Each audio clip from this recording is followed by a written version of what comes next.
Okay, so these are windows. We'll just call them windows.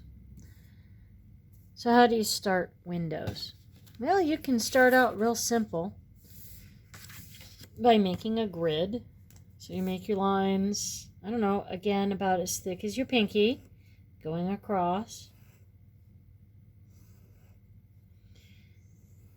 Fairly even. Don't use a ruler. It's not natural. And then go the other way. Now, you might want to start with a simple grid to begin with, but then eventually you might want to experiment with showing a little bit more three-dimensional, like see how the big ones are closer to us and these smaller ones look like they're tipped away from us. So here's another example of that. Okay, so once you master this pattern with a simple grid, then you can try doing this pattern using curved grids, right? And add more interest. But I would do your first one with just a real simple grid.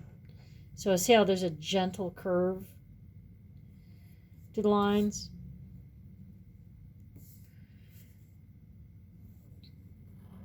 And then you can see how I have the lines get a little bigger on one side to smaller on the other. That'll give it more of a three-dimensional look, like this one, or like that one. So, but I highly recommend that you just do it plain like this one. Alright, so once you have your grid, you're going to go and put a solid black box in your window, in each one. Make sure you put it in the center and leave room for the other details that we're going to go back and add.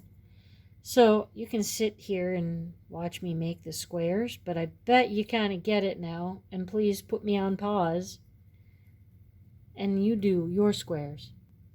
So you can see my bottom row was, cut short, so I don't have the empty bottom space on the black, on the bottom of the black square.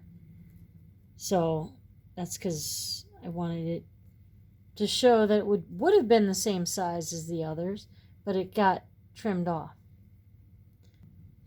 Okay, now that you have all the squares, solid squares inside of each box of the grid, now you're going to draw lines from the corner of the square to this corner of the square on all four sides. Each black corner gets drawn out to the bigger corner, the bigger square corner. Corner to corner.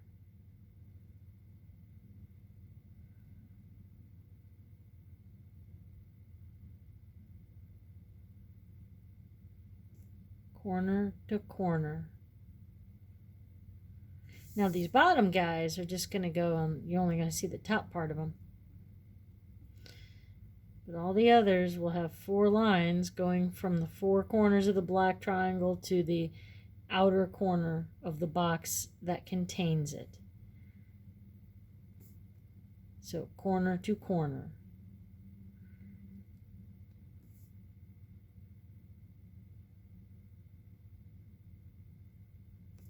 Okay, I'm going to put this on pause while you finish yours and I finish mine. Okay, so I'm almost done. I'm only getting the top corners of this bottom row, which was, cut short.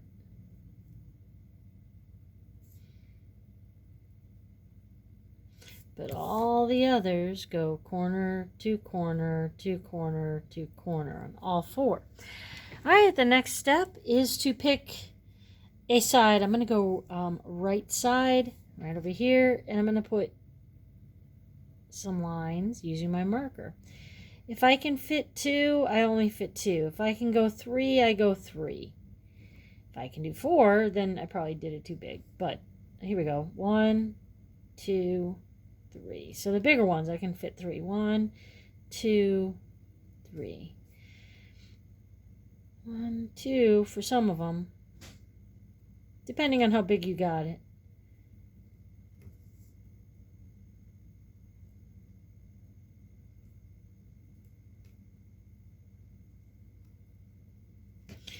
Okay, so I'm going to turn this, but now it's over on the left.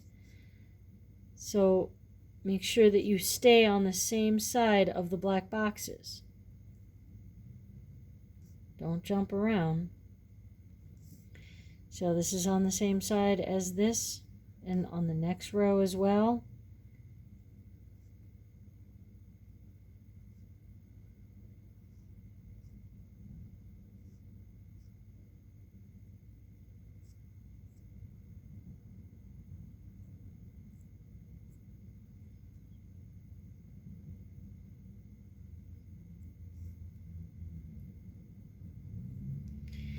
All right, I'm gonna put it on pause, you put it on pause, and you finish yours.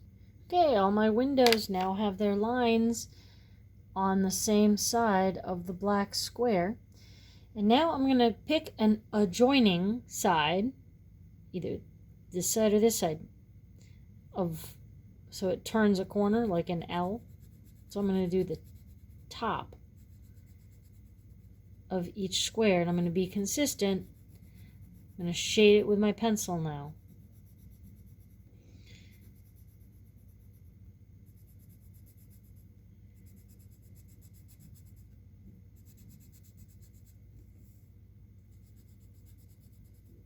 Don't jump around, because that's when you're going to skip stuff. It's not going to be complete. And incomplete never looks good, and when things don't look good, your grade doesn't look good. So take your time. Don't jump around. Go row by row, square by square, and breathe in and breathe out. Rushing is only going to make it look wretched, so don't do it. Take your time.